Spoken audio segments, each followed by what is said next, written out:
How many pieces of wire that I need to use in order to make this piece of ring? The answer, one. Hey everyone, my name is C and I am a self-taught jewelry maker. I love to experiment with jewelry and I also sell my work on Etsy. For you who are new in this channel, welcome, and I hope that you are going to have fun learning new stuff. This ring is actually has an original story. It was an evolution from the trompe-l'oeil earrings that I made a while ago.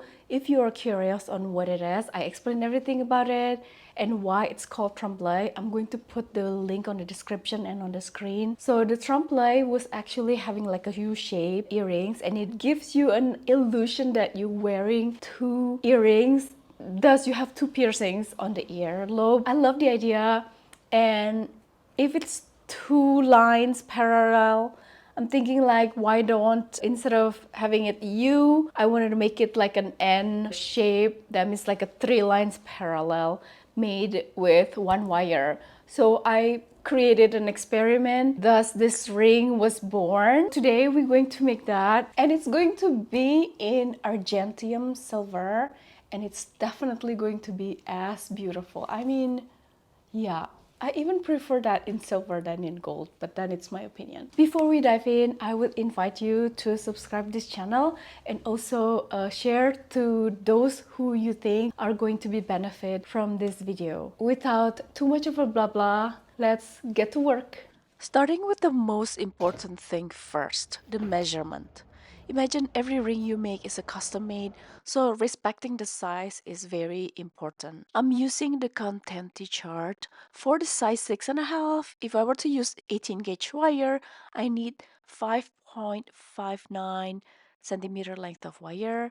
And since it will be 3 loops, I'm going to multiply it by 3. Thus, total wire length is 16.7 centimeters.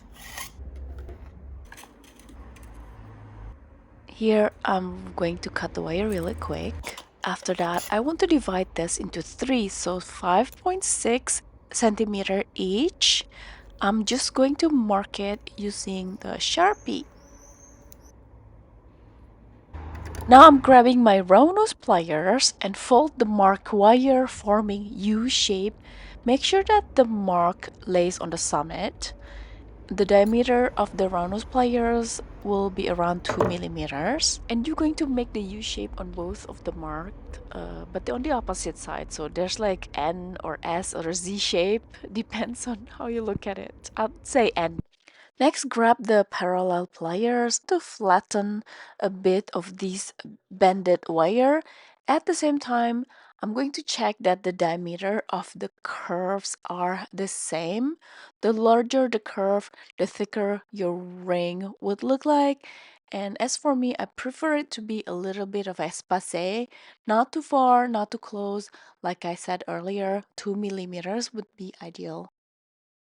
I also use the ruler and make sure that the length is equal. This is the trickiest part because at the end you want the length to be equal. I take a lot of time doing this, so you can do that. Take your time in measuring this N shape. Next, use ring pliers to shape the 3 wire sections into a circle. To better understand how the design comes together and where each part should be positioned, I recommend watching the video. One end of the wire will be soldered to one of the curve's top points. Once the shape is formed, there will be 2 solder joints to close the ring. The next step is prepping the ring for soldering. But first, let's install this V-slot because I want to use a power tool and the V-slot is there in case there's an accident. The tool won't hurt my bench, but the V-slot instead. Diary keepers, my goal here is to actually flatten the edge of the wire so it's clean and the soldering work will be successful. Here, I'm going to separate them and run it on the edge of the Dremel diamond disc.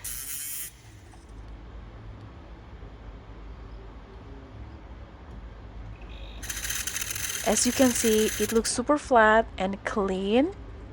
I'm gonna show you close up here.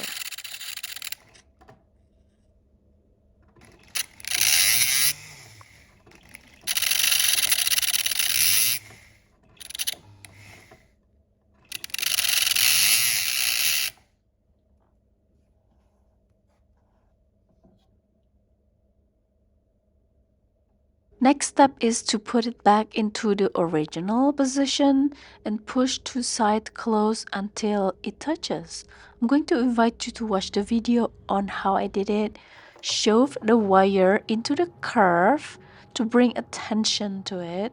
Don't worry if the circle becomes slightly distorted at this point. What matters is preserving the front shape where the curved section meet the straight wire. I like what I see now. I'm going to switch my bench into a soldering station.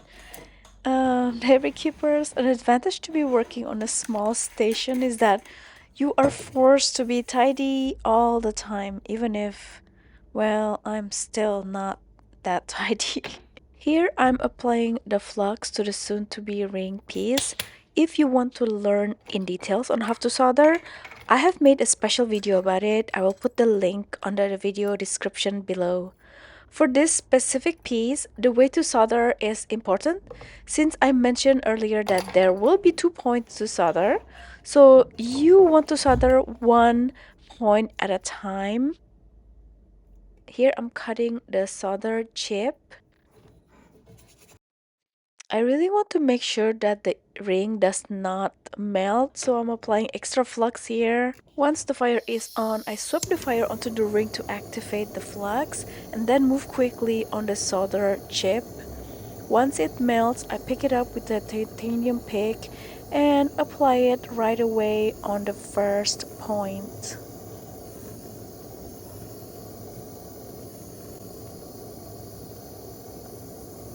Once it melts, I move right away to the second point. And I'm going for the second point. Same technique. The tricky part is sometimes the solder ball doesn't want to adhere right away to the point. There is a reason why. The piece might not be hot enough, so I kind of need to sweep the fire onto the piece, but I also have to be careful not to melt the ring altogether. Once the soldering work is done, I pickle the piece, and this is after it's pickled for 10 minutes. Not too long, but sometimes it's enough, so I would like to check it out. Still dirty, and I'm going to try to wipe it off with this old socks here. I want to show you once that is out of the pickle jar, you want to kind of distribute the 3 bands into more of an equal distance.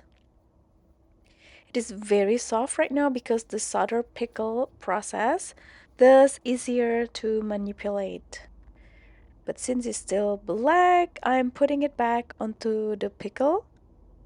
Let's jump forward to the process. Imagine that the ring has been pickled and it's clean. Here I'm looking at the conversion chart. Since my mandrel is in UK standard, I need to know what 6.5 USA is translated to. Turns out M.5. Now I'm sliding the ring onto the ring mandrel using the rawhide mallet. I'm just going to hammer. My goal is to form the perfect circle for the ring first. And please notice that I only hammer the part where it is M.5. So the top part, I can just ignore it. And then I keep on switching back and forth the ring in order for it to have the same uniform size, which is M.5.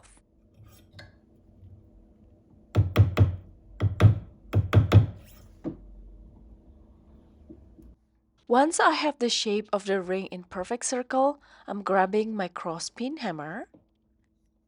Any hammer that has a very smooth head is also fine. And I just go ahead and give a hammered marks on the ring. Be careful because with a ring so wide, it is very easy to make a mistake and have a different size across the ring. So here, I want to make sure that I hit the hammer just on the right size and then flip. If you notice, I always check back with the shape by putting it on my finger to make sure that it is not turned into a cone shape. I also take my time hammering this beauty, and yes, dairy keepers, this video is in 8 times faster. At the end, I hammer another round using the rawhide mallet to fix the rigidity. Now that my ring is done, we arrive at the end, the most satisfying part, which is polishing. But this is also the dirtiest part. This is why I am doing it with the help of my makeshift glove, consists of a plastic layer with old socks. The buffer that I use is polyester disc. This is the closest to the real wool that these days is very rare to find. But then you can let me know in the comment below if you can find one. I'd love to know. Dairy keepers, I don't really have a specific technique to polish. I just want to make sure that the polished roux touches almost all of the surface of the ring.